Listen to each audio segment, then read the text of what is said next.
Hello everybody, welcome back. রাত একটায় মাঠে নামতেছে বার্সা, প্রতিপক্ষ ওসাসুনা। লা লিগার 34 নম্বর ম্যাচ।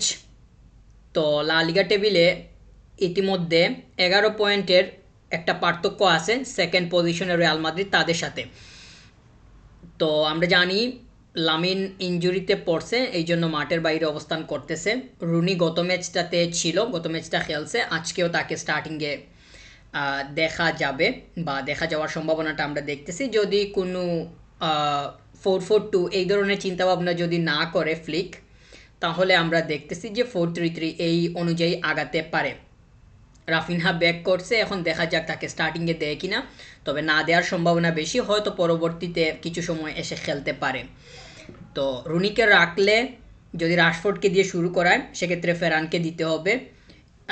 এইরকম যদি ফ্রন্ট লাইনটা হয়, সেক্ষেত্রে 4-3-3 থাকবে। আর যদি দেখা যায় যে রাশফোর্ডকে দেওয়া হচ্ছে না অথবা ফেরানকে দেওয়া হচ্ছে না, তাহলে 4-4-2 একটু ফেরমিন এবং অলমো এই দুইটার মধ্যে যে কোনো একটা একটু অ্যাডভান্স পজিশনে খেললো, আর আলটিমেটলি 4-4-2 নিয়ে নামতে পারে। তো দেখা যাক, রাতে একটায় দেখা যাবে কোন স্টাইলে খেলতেছে। এর আগে আমরা স্টার্টিং পেয়ে যাব, তখন ধারণা করতে পারবো। রাফিনহা ব্যাক করছে, এটা পজিটিভ। লামিন চলে গেছে, এটা নেগেটিভ। তো একজন যাইতেছে একজন আসতেছে, এই সিজনের একদম পুরো সময় জুড়েই এই ধারাবাহিকতা চলমান ছিল, এখন অবধি আছে। একজন থাকলে আরেকজন নাই, তিনজন কিংবা দুইজনকে একটানা অনেক সময় পাওয়া গেছে, এরকম খুবই কম। ইফেক্টিভ টাইমে দেখা যাচ্ছে বা দেখা গেছিল যে মিসিং, এই মিসিংটা টিমকে পুড়াইছে অথবা টিমকে অনেকটাই খারাপের দিকে ফেলে দিছে, খারাপ ফলাফল আসছে, এটা আমরা বলতে পারবো। অ্যাথলেটিকো মাদ্রিদের এগেইনস্টে ওয়েফা চ্যাম্পিয়ন্স লিগের কোয়ার্টার ফাইনাল, এই দুইটা ম্যাচে এত ইম্পর্ট্যান্ট সময় আমরা রাফিনহাকে পাই নাই। তো এইটা কতটুকু পরিমাণ মানে বেদনাদায়ক ছিল এবং গ্রহণ না করার মতো ছিল, সেটা আমরা অবশ্যই তখনও বুঝতে পারছিলাম। এখন তো আমাদের জন্য আরও বেশি পরিমাণ ক্লিয়ার, কিংবা আমরা বুঝতে পারতেছি আমরা রাফিনহাকে পাই নাই। রাফিনহা একটা ক্রুশাল প্লেয়ার ছিল, এখন সে ইনজুরি থেকে ফিরে আসছে। সিজনের শেষের সময়টা লা লিগা মোটামুটি কনফার্ম, ধারাবাহিকতা ঠিক থাকলেই লা লিগাটা আবার টাইটলটা চলে আসবে। রাফিনহা এখন ফিরে আসছে, আমাদের ওই সময়ে দরকার ছিল, কিন্তু ওই সময় আমরা পাই নাই। এখন লামিন নাই, কিন্তু রাফিনহা ফিরে আসছে। সামনে আসতেছে এল ক্লাসিকো, ওইখানে যদি দুইটাকেই পাওয়া যাইতো তাহলে হয়তো বড় একটা স্কোর আশা করা যাইতো। এই মুহূর্তে আমরা দেখতেছি রাফা মাত্র ব্যাক করছে, তার উপরে সম্পূর্ণ রেসপন্সিবিলিটি দেয়া কিংবা তার কাছ থেকে অনেক বেশি কিছু আশা করা রাইট হবে না, কারণ সে কম্পিটিটিভ ম্যাচের মধ্যে নাই। বেশ কিছুদিন হয়ে গেছে, বেশ কয়েকটা ম্যাচ হয়ে গেছে। তো আমরা জানি ইনজুরি থেকে ফিরে আসার পর প্লেয়াররা যে খুব বেশি পরিমাণ, এই ধরনের প্লেয়ার নিজেদের মনোযোগ যে খুব বেশি পরিমাণ হারিয়ে ফেলে সেটা না, তবে তবুও একটা মানে রিস্কের ব্যাপার থেকেই যায়। মাত্র ইনজুরি থেকে আসছে, আমরা তো কোনোভাবেই তার কাছ থেকে শতভাগ আশা করতে পারি না যে সে এল ক্লাসিকো, ধরুন এল ক্লাসিকো খেলতে নামতেছে, যদি আমরা ধরি এল ক্লাসিকো খেলতে নামতেছে, এখানে আমরা তার কাছ থেকে একদম টপ পারফর্ম আশা করতেছি, এটা ঠিক হবে না। তার কারণ হলো মাত্র সে ব্যাক করছে। তো লামিন না থাকাটা মানে বিশেষ করে রিয়ালের এগেনস্টে লা লিগার যেই ম্যাচটা বাকি আছে, আমরা একটা খেলে আসছি, তাদের মাঠে খেলছিলাম বার্নাবিউতে, যেটা আমরা 2-1 লুজ করি। 1-2 মানে তাদের দুইটা স্কোর ছিল, আমাদের একটা 1-2 লুজ করি। আর এখন লা লিগার আর একটা ম্যাচ খেলতে হবে। তো আজকে ওয়াসাসুনার এগেনস্টে উইন করলে সামনের ম্যাচটা এল ক্লাসিকো, ওইটা যদি উইন করা যায় তাহলে লা লিগা কনফার্ম হয়ে যাবে, মানে শতভাগ। এই মুহূর্তে যেহেতু পয়েন্ট ডিফারেন্সটা আছে, সেক্ষেত্রে বলা যায় যে 75% কনফার্ম হয়ে গেছে, এটা মানে মোটামুটি বলা যাবে। এখন ধারাটা ঠিক রাখলেই হইল। রুনি মানে লামিন না থাকাটা কিংবা লামিন ইনজুরিতে চলে যাওয়াটা রুনির জন্য অ্যাডভান্টেজের বিষয়। এটা তার জন্য ভালো হয়েছে, তার কারণ তো আমরা জানি একদম পরিষ্কার বিষয়। রুনি খেলতেছে লামিনের পজিশনে বা ওই পজিশনের প্লেয়ার রাইট উইঙ্গের। যখন লামিন নাই, লামিন থাকতেছে না বা কোনো কারণে মাঠের বাইরে, তখন তো রুনিকে দিয়ে খেলাতে হবে। তো তার জন্য এটা মানে ডোর ওপেন হওয়ার মতো সুযোগ আসছে, সে খেলার সুযোগ পাবে, মিনিট পাবে, এটা তার জন্য যথেষ্ট পরিমাণ পজিটিভ। মানে তার সাইডটা যদি আমরা বিবেচনা করি, লামিন থাকলে হয়তো আমরা দেখতাম যে ওই আগের মতোই অবস্থা। ফ্লিক যে খুব বেশি পরিমাণ রুনির দিকে ফোকাস করছে এটা আমরা লক্ষ্য করি নাই, এটা বলারও কোনো সুযোগ নাই, এটা যে বলবো ওই রকম কোনো সুযোগ নাই। পুরো সিজন জুড়ে আমরা যেটা দেখছি, পুরো সিজনের হিসাবটা যদি আমরা সামনে নিয়ে আসি, তাহলে দেখা যায় যে অনেক সময় সুযোগ থাকার পরেও, অনেক সময় স্কুপ থাকার পরেও হ্যান্সি ফ্লিক রুনিকে সুযোগ দেওয়ার দিকে আগায় নাই। এই জায়গাতে আমি এটা মনে করতেছি না যে ফ্লিকের ভাবনা খারাপ ছিল রুনিকে কেন্দ্র করে, এটা আসলে ওইভাবে বোঝা যায়নি। যদি আমার কাছে সেটা মনে হইতো তাহলে আমি এখন নির্দ্বিধায় বলতাম। আমার কাছে কোনোভাবেই মনে হয়নি যে ফ্লিক রুনিকে অন্য চোখে দেখতেছে বা সে সুযোগ দিবেই না, এই ধরনের মেন্টালিটি প্রদর্শন করতেছে, এটা আমার কাছে মনে হচ্ছে না, এখনও মনে হচ্ছে না। যদি মনে হইতো সেক্ষেত্রে বলে ফেলতাম। তো রুনিকে পরিকল্পনাই রাখে নাই, এটা হয়তো ম্যানেজমেন্টের কোনো একটা নির্দেশনা হইতে পারে, অথবা ফ্লিকের পরিকল্পনাই এমন হইতে পারে যে লামিনকে দিয়েই মানে খেলাইতেছে, লিগ কনফার্ম করতে হবে, লামিনকে রাখতেই হবে, এই যে চিন্তাভাবনাটা, এটা ফ্লিকেরই মানে একটা মানে বড় পরিকল্পনা কিংবা মূল চিন্তাভাবনার অংশ হইতে পারে। আবার যদি আমরা এমনটা চিন্তা করি যে ম্যানেজমেন্টের কাছ থেকে প্রেশার আসছে, অথবা ম্যানেজমেন্ট এমনটা বলছে যে যেভাবেই হোক মানে লা লিগাটা কনফার্ম করা হোক, এখানে যাতে হেলাফেলা করা না হয় কিংবা মানে সেই কি একটা মেন্টালিটি যাতে না আনা হয়, ফোকাসের মধ্যে যাতে রিদম থাকে, ফোকাসটা যাতে বহমান থাকে, এই ধরনের ইনস্ট্রাকশন হয়তো ম্যানেজমেন্টের কাছ থেকে খুবই শক্তভাবে ছিল। এই জন্য আমরা দেখছি যে লামিনকে যতটুকু সময় মাঠের মধ্যে রাখা যায় ঠিক ততটুকুর দিকে ফ্লিক মনোযোগী হয়েছে। থার্ড অপশন হিসাবে কিংবা থার্ড একটা ক্লু হিসাবে আমরা এই জায়গাতে অ্যাড করতে পারবো লামিনের রিয়াকশন। আমরা অনেক সময় দেখছি, অনেক সময় বলতে বিগত একটা সময়ের কথা আমরা বলতে পারবো, যখন লামিনকে মানে করা হয়, সাব করা হয়, তখন দেখা গেছে যে সে এক প্রকার রিয়্যাক্ট করতেছে, এই ধরনের একটা মানে দৃশ্য আমরা লক্ষ্য করছিলাম। তো এইটা আসলে মানে এইটা যাতে পুনরাবৃত্তি না ঘটে, ফ্লিক হয়তো এইটাও চাইতেছিল। তার কারণ হলো আমাদের বর্তমানে যে স্কোয়াড, বার্সার যে স্কোয়াড, এই স্কোয়াডের মধ্যে লামিন অন্যতম ইম্পর্ট্যান্ট প্লেয়ার। আমি যদি বলি মোস্ট ইম্পর্ট্যান্ট তাও তো ভুল হবে না, কারণ পরিবেশ, পরিস্থিতি, সময়, প্রাসঙ্গিকতা সব কিছু বিবেচনায় আমাদেরকে এটা বলতে হবে। তো লামিন যদি মানে মানসিকভাবে কোনো একটা কারণবশত হীনমন্যতায় ভুগে, সেটা কিন্তু দলের পারফর্মে, ক্রুশাল পারফর্মে, বড় পারফর্মে বা মুখ্য ভূমিকায় বাধার সৃষ্টি করবে। তো সে যাতে মানসিকভাবে, মনস্তত্ত্বের দিক থেকে যাতে পারফেক্ট থাকে, খুবই সাবলীল থাকে, এই দিকটাও আমার কাছে মনে হচ্ছে যে ফ্লিক খুব বেশি পরিমাণ ভাবনায় নিছে। এই জন্য তাকে সাব করানো কিংবা বাইরে রাখাটাকে যথেষ্ট প্রেফারেবল মনে করেননি।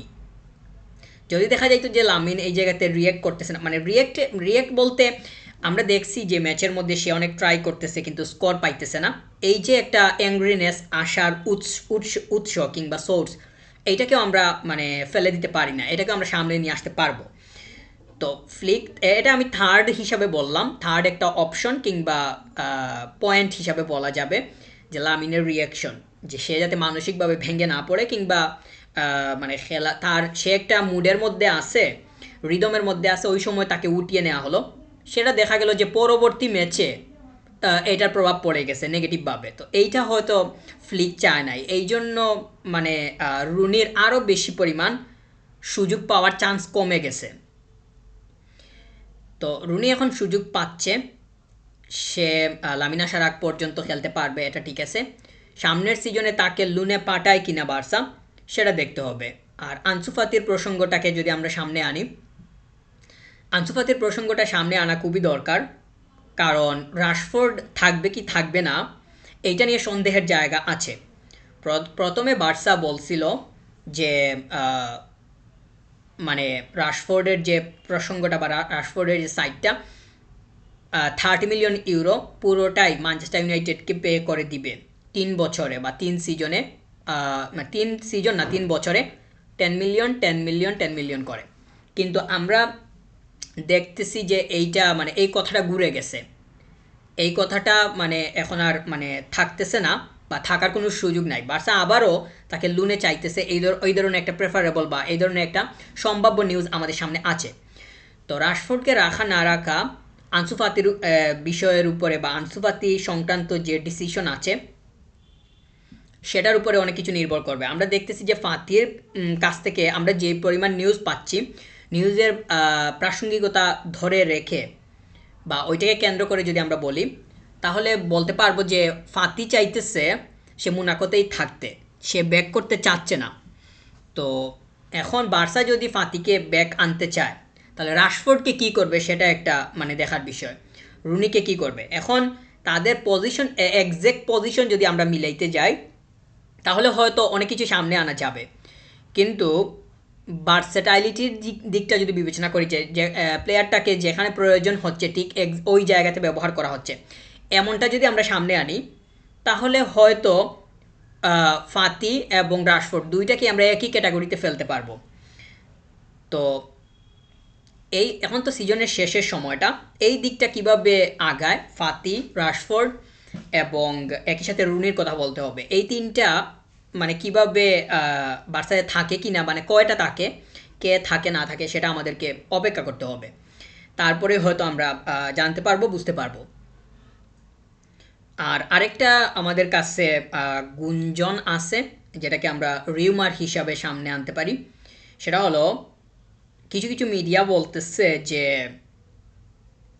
আমি এখন অবধি এই নিউজের কোনো রিউমারেরও সত্যতা পাইনি, এই জন্য আমি বলতে চাইতেছি না।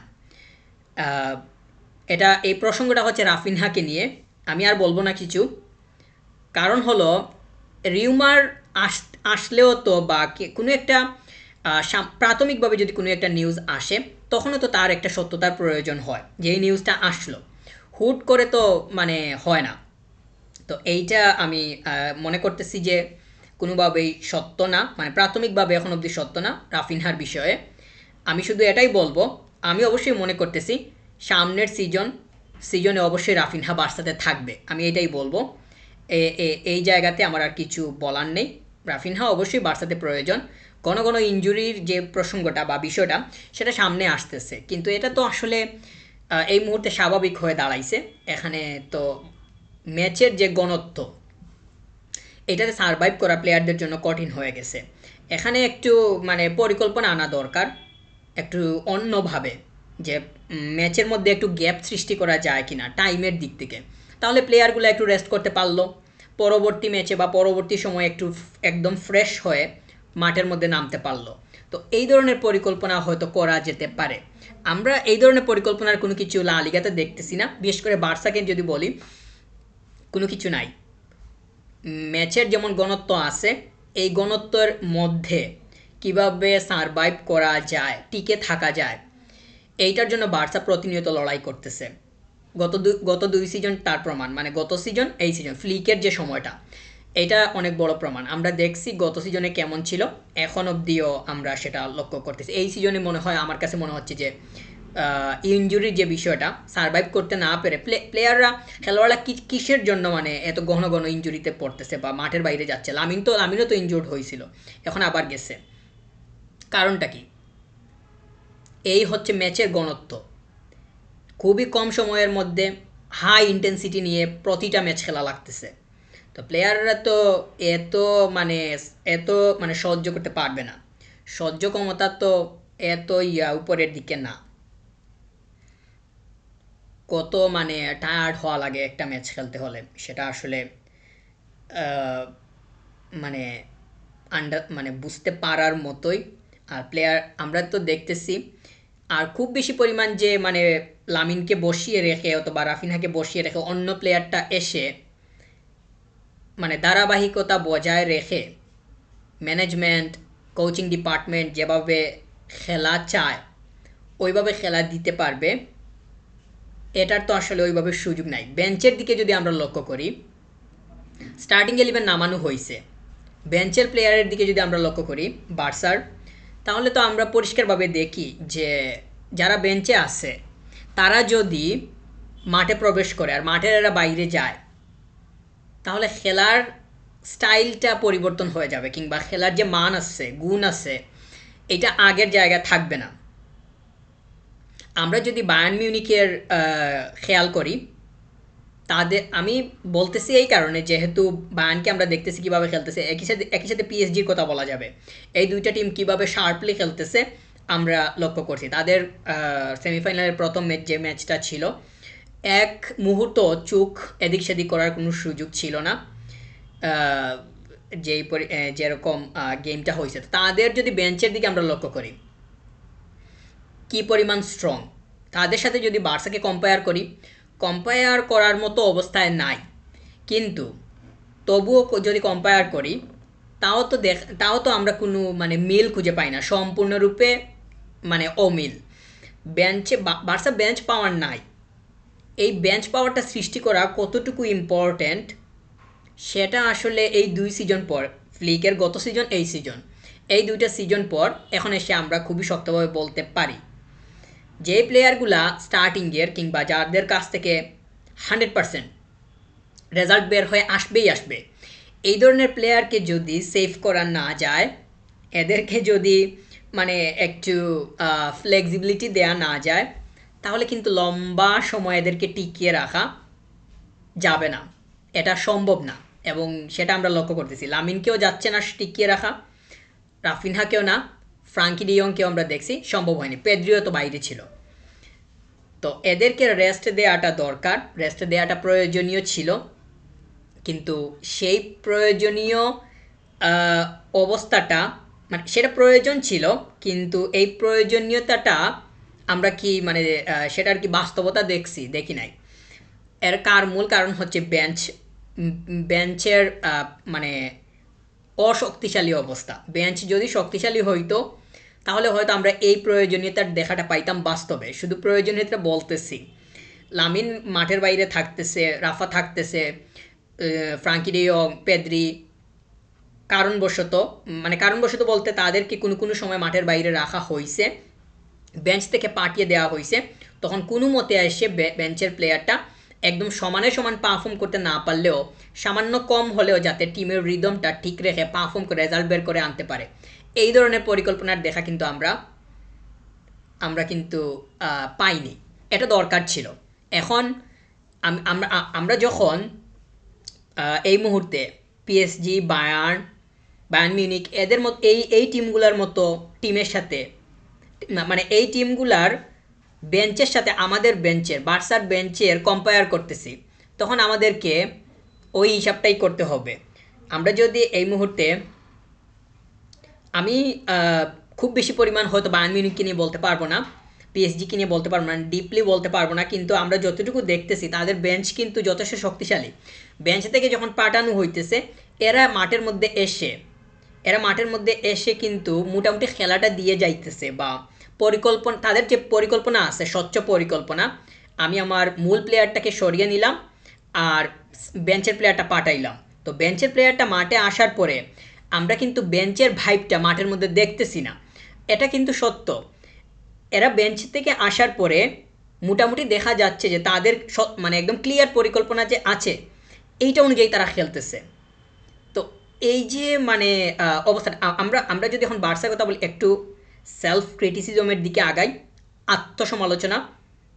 বার্সার বেঞ্চের প্লেয়ার যখন মাঠে আসবে বা আসছে, তখন কিন্তু আমরা খুবই শক্তভাবে বলতে পারবো না যে বেঞ্চের ভাইবটা ছিল না, একদম ওই রকমের মানে আমাদের রেজাল্ট লাগবে, রেজাল্ট ওরিয়েন্টেড যে পরিকল্পনা ওই অনুযায়ী বেঞ্চের প্লেয়ারটা এসে তার খেলাটা ডিসপ্লে করতে পারছে, এইটা কিন্তু আমি বলতে পারতেছি না।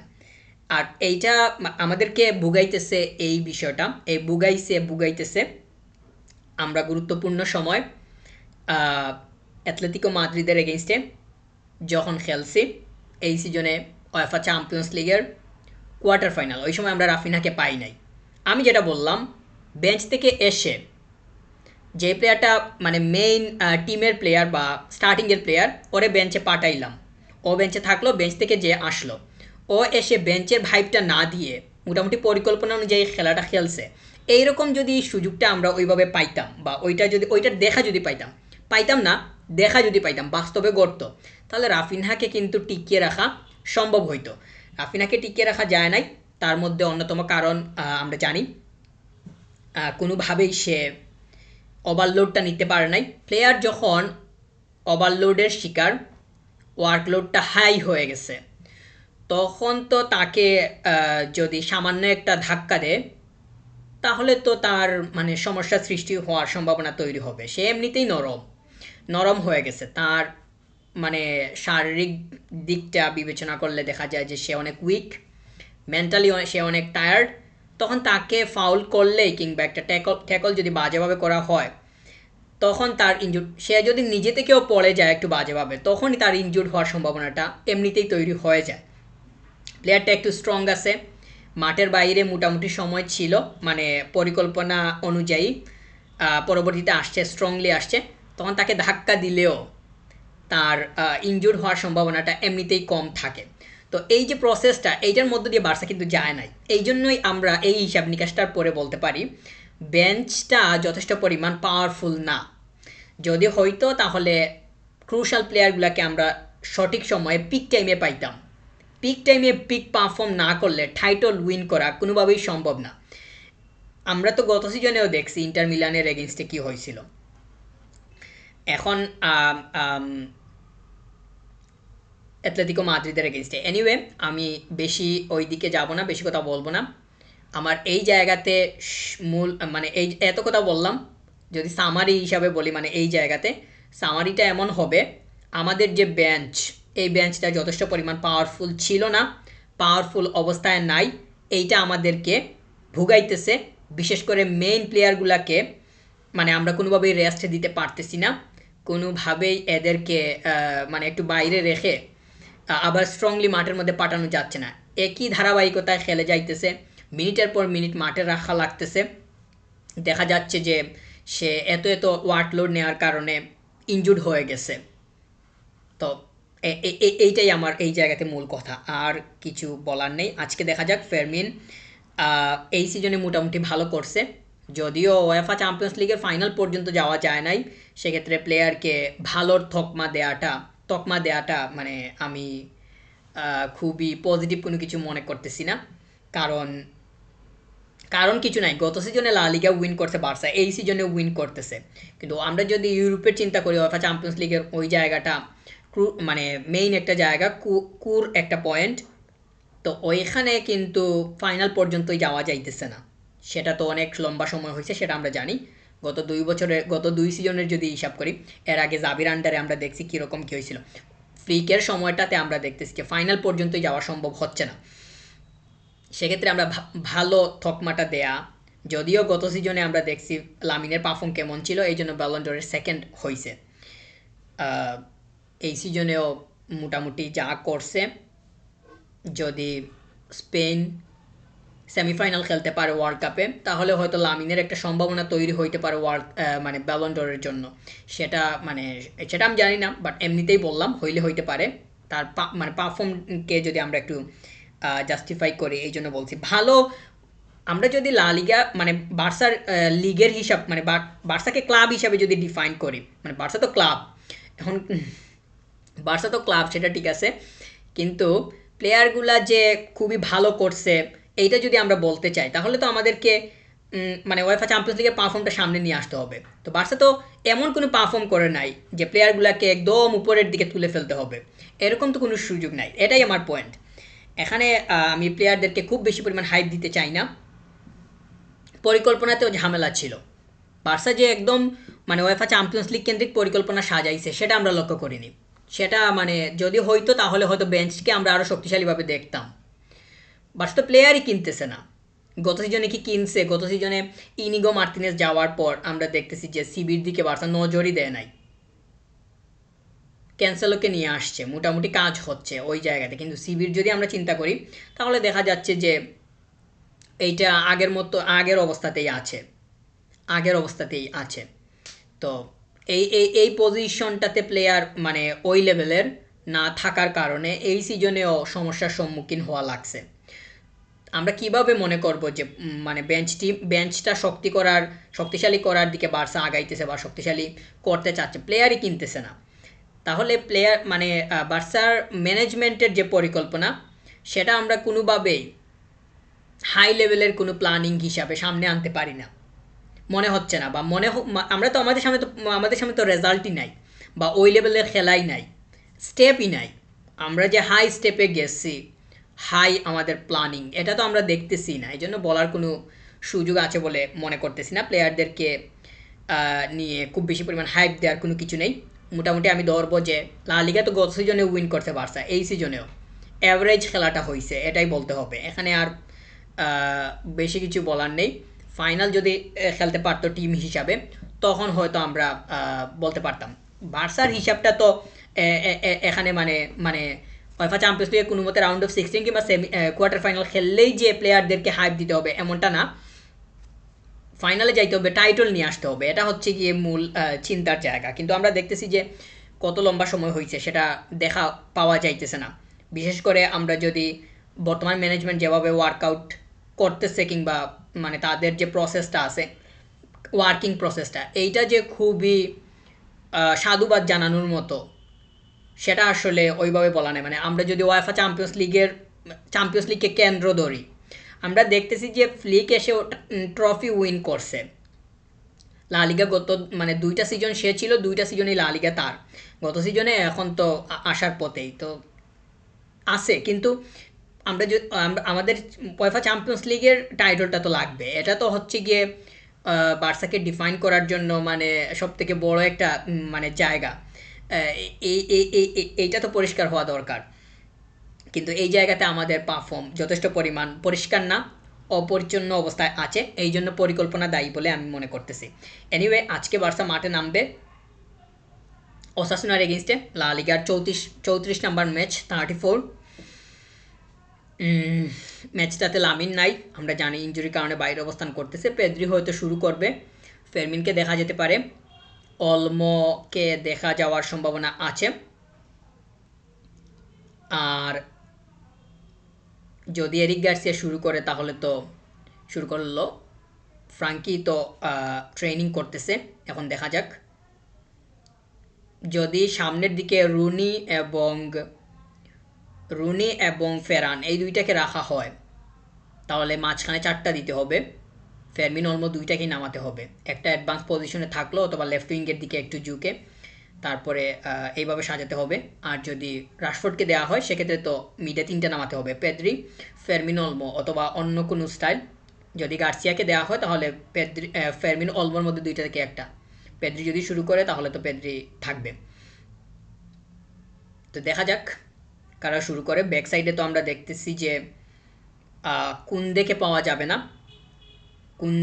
যাবে না, সেক্ষেত্রে জাভিয়ে স্পার্ট খেলার সুযোগ বা সম্ভাবনা তৈরি হওয়ার মতো একটা অবস্থা দেখা যাচ্ছে। এখন স্টার্টিং 11 পাবলিশ হওয়ার আগ পর্যন্ত অপেক্ষা করতে হবে। যদি এরিক গার্সিয়াকে খেলানো হয় ব্যাক সাইডটাতে, যদি ব্যাক সাইডে খেলানো হয়, জেরার্ড মার্টিনকেও দেওয়া হয়, ক্যান্সেলও থাকলো, কুবার্সি থাকলো, সেক্ষেত্রে আমরা হয়তো রাইট ব্যাকে দেখতে পারি এরিক গার্সিয়াকে। ওর তো কোনো পজিশন নাই বলতে ওর যেখানে প্রয়োজন ওইখানেই ব্যবহার করা হইতেছে। বর্তমান সময়ে আমরা দেখতেছি বায়ার্ন মিউনিখের জশুয়া কিমিখ ওরে দেখতেছি, আবার ম্যানচেস্টার ইউনাইটেডের যদি ব্রুনো ফার্নান্দেজের কথা বলি, আবার রিয়াল মাদ্রিদের আমরা ফেদে বালভার্দের কথা বলতে পারবো। এই যে প্লেয়ারগুলো আছে বার্সা থেকে, অবশ্যই এরিক গার্সিয়া, এই যে প্লেয়ারগুলো আছে এদের নির্দিষ্ট কোনো পজিশন আছে বলে মনে হচ্ছে না এই সিজনটাতে। এরা টিমের প্রয়োজনে যে কোনো জায়গাতে খেলতেছে। বিশেষ করে যদি আমরা ব্রুনো ফার্নান্দেজের কথা বলি, ওরা একটু প্রশংসা করতে হয়, যেহেতু কথা বলতেছি অনেক লম্বা সময় হয়ে গেছে, প্রায় আধা ঘন্টা। তো কিছু করার নেই, কথা বলতে তো কথা বললে তো মানে অনেক কিছুই বলতে হয়, কথার প্রেক্ষিতে কথা সামনে আসে। তো ব্রুনো ফার্নান্দেজকে একটু অ্যাপ্রিসিয়েট করতে হয়, কারণ কারণের কিছু নাই, আমরা দেখতেছি পুরো সিজন জুড়েই সে তার ক্লাবের জন্য যেভাবে খেলতেছে এটা সত্যি প্রশংসা পাওয়ার দাবি রাখে। কোনো পজিশন নাই, সে বক্স টু বক্স খেলতেছে, সাইডে যাইতেছে, যখন যেখানে প্রয়োজন পুরো সব কিছু নিংড়ে দিচ্ছে তার ক্লাবের জন্য। তারা আবার ওয়েফা চ্যাম্পিয়ন্স লিগে আসার স্বপ্ন দেখতেছে, মানে সামনের সিজনে হয়তো ব্যাক করতে পারে, তাদের মোটামুটি একটা অবস্থান তৈরি হয়ে গেছে এইরকম। মানে তো এটার পেছনে ব্রুনো ফার্নান্দেজের অবদান আছে, এই সিজনে অনেকগুলো অ্যাসিস্ট করে ফেলছে। এনিওয়ে, আমি যেই প্রসঙ্গ থেকে গেছিলাম, এরিক গার্সিয়ার কোনো পজিশন নাই, যেখানে ইচ্ছা সেখানে ব্যবহার করা হইতেছে।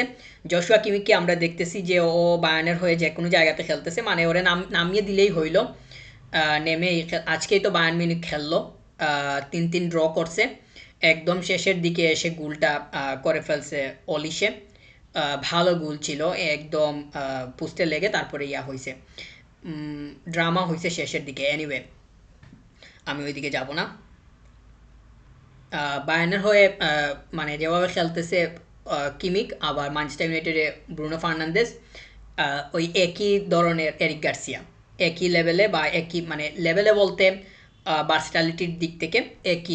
এরিক, আমি বলবো যে এরিক গার্সিয়া অ্যাডভান্স অনেক বেশি পরিমাণ ডেডিকেশন শো করতেছে, আরও ভালো মানে ফিল করাইতেছে টিমকে সে তার এক্সিস্টেন্সির মধ্য দিয়ে। তো এরিক গার্সিয়াকে যদি শুরু করানো হয় তাহলে রাইট ব্যাকে হয়তো দেখা যেতে পারে, অথবা আমরা যদি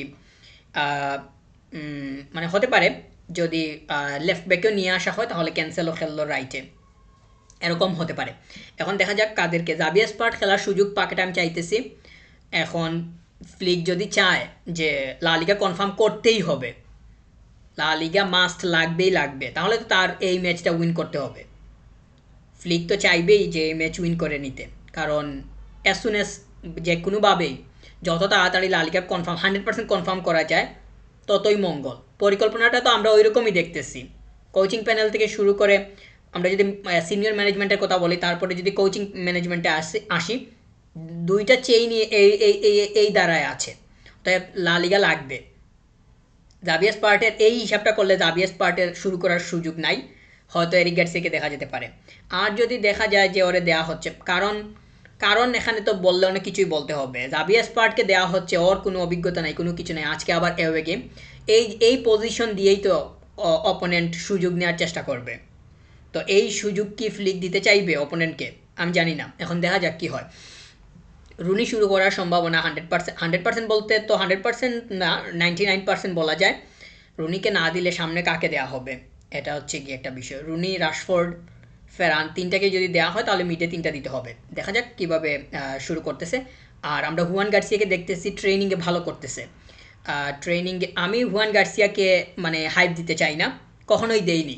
আমি যতগুলো ভিডিও করছি এই সিজনে, যতগুলো কথা বলছি, এখন তো অনেক বেশি কথা বলতেছি, মানে অনেক বেশি বলতে মানে এই মুহূর্তে যে কথা বলতেছি, এখন আমি একবারও হুয়ান গার্সিয়ার কথা বলি নাই, এখন বলতেছি। তবে আমি হাইপ দিতে চাই না, কথা তো সবাইকে নিয়েই বলছি, ওরে নিয়েও বলতে হবে, বা ওরে তো মানে গোলকিপার পজিশন, এটা তো বলতে হয়।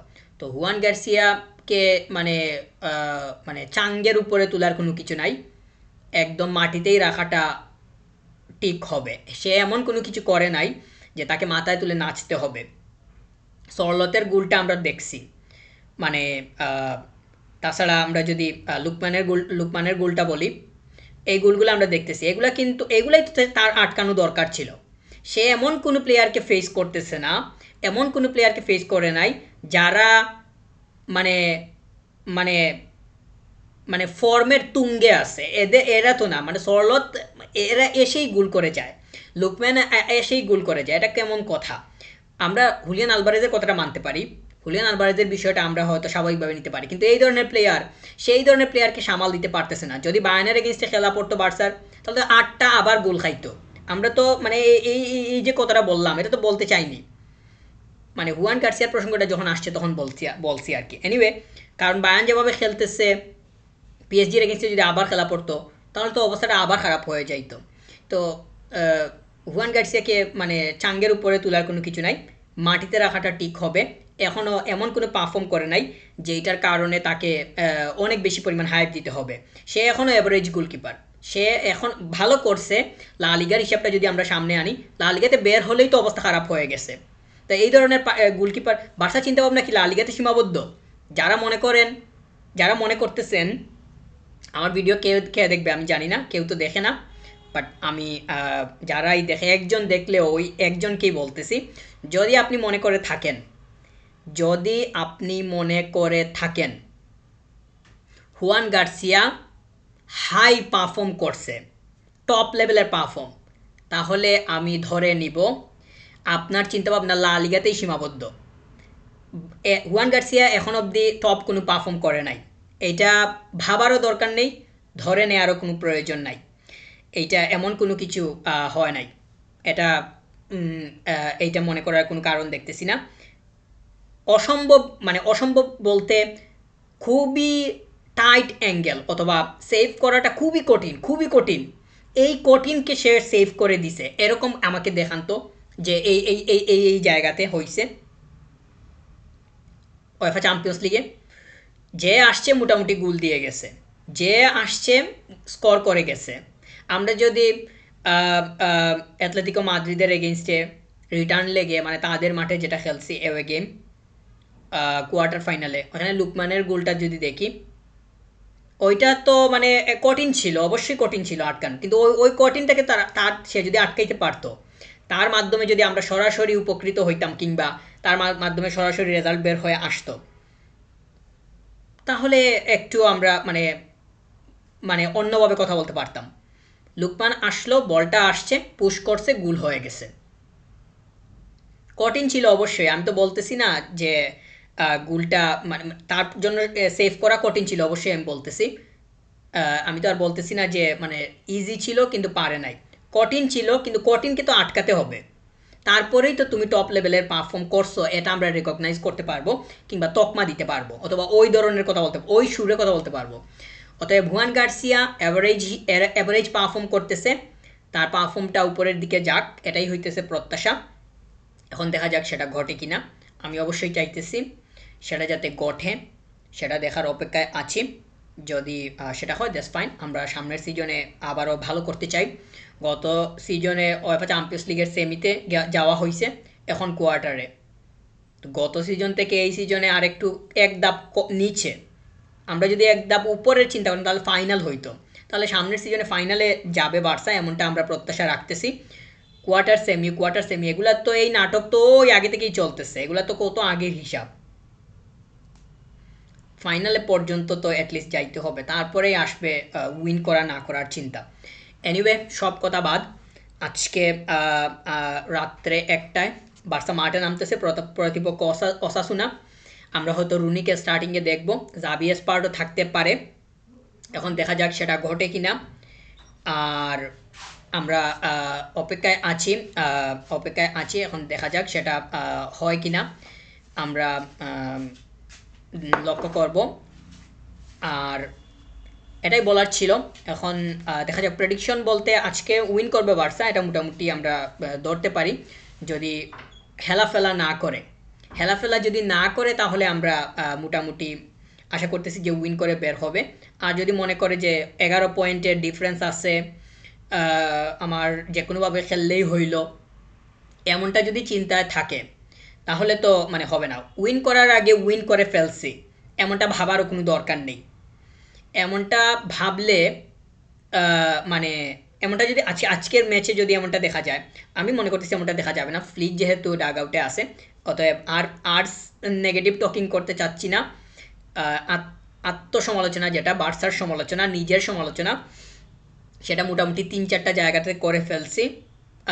আমার কথা যদি যদি কেউ সব সব কিছু শুনে থাকে, আমি জানি না কেউ শুনবে কিনা, 40 মিনিট আমার জন্য কেউ এই মুহূর্তে দিবে কিনা। আমি একজন হয়তো দিতে পারে, অন্তত পক্ষে এটাই আমি মনে করতেছি। এখন দেখা যাক। বললাম আর কি। এখন ফ্লিক যেহেতু ডাগ আউটে আসছে, সেক্ষেত্রে আমরা অবশ্যই সবার মেন্টালিটি টাইট অবস্থায় দেখব, উইন করে বের হতে হবে, এটা আমরা অবশ্যই লক্ষ্য করব। বার্সা উইন করবে, এটাই প্রেডিকশন। এখন দেখা যাক লামিন তাড়াতাড়ি ফিরে আসুক, এটা হচ্ছে প্রত্যাশা। আমরা দেখতেছি যে ট্রেনিংয়ে আমি দেখছি রাফিনহা খুবই মানে টিমের সাথে ওয়ার্ক করতেছে, আবার আমরা ফ্রাঙ্কি ডিয়ংকেও দেখতেছি। গবিকে নিয়ে যদি একটু বলি, পাবলো গবি একটু বলতে সামান্য দুই লাইন বলবো। গবি মোটামুটি মানে একটা রিদমে চলে আসছে, সামনের সিজনে হয়তো আমরা তাকে খুব ভালোভাবে পাবো, এটাই হচ্ছে বলার, আর কিছু নেই। আজকের ম্যাচে শুরু করে কিনা বা বেঞ্চ থেকে আসে কিনা সেটা আমাদেরকে অপেক্ষা করতে হবে, দেখতে হবে। ওসাসুনার এগেনস্টে বার্সা ভালো করবে, এটা অবশ্যই প্রত্যাশা রাখাই যায়। এখন দেখা যাক কী হয়। আজকের ম্যাচটা উইন করলে, এল ক্লাসিকোতে উইন করলে লা লিগা কনফার্ম হয়ে যাবে। Thank you very much. Subscribe.